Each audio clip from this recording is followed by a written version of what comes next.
the concept of anger, I think we have to think about the phases of anger. There are three phases of anger. One is somebody provokes me. I feel angry, okay? I don't have any control over that, right? Then there's the phase of anger of how do I react to it, right? Do I walk away? Do I respond? Do I punch the guy in the face? Do I call him with some nasty name? That's my reaction to anger. And then the other thing is, okay, I didn't have any choice to feeling angry when I was provoked. How long am I going to hold on to that anger? An hour? A day? 22 years? Right? So in order to keep things straight, I give these three phases three different names. The feeling of anger, I call anger. The reaction to anger, I call rage. And the hanging onto the anger is called resentment. Right? And then if you clarify it, I say, okay, I can do nothing about my feeling of anger other than perhaps take some things in perspective. Right? One of my father's teachings that helped me a great deal was that when somebody did something to my father which should have provoked anger, my father would say, you know, what he did was so foolish. If he only knew how foolish it was what he did, he wouldn't have done it. So, you know, I feel sorry for that person for being such a fool.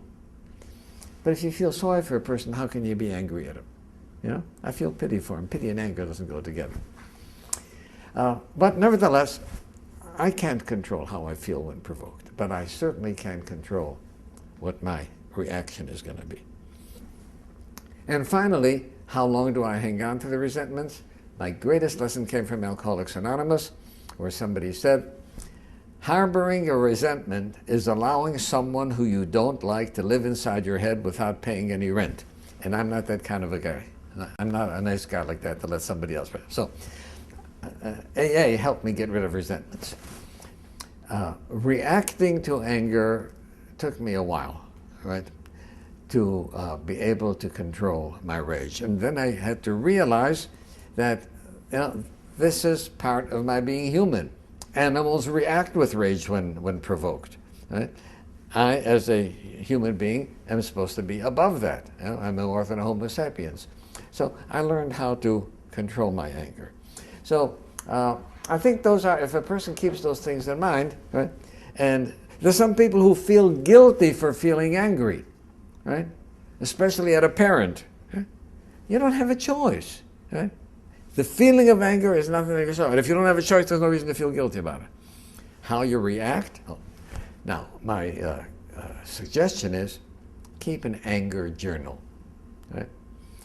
Here's what happened today. Right? Somebody did this, is that, and here's how I did. Right? Then at night, you see, at the time that I'm provoked, my thinking isn't clear because I'm under pressure to respond. But at night, when I look over what happened during the daytime, and I say, did I handle that in the best way possible? Could I have done something better? And that becomes a lesson for the next time. Right?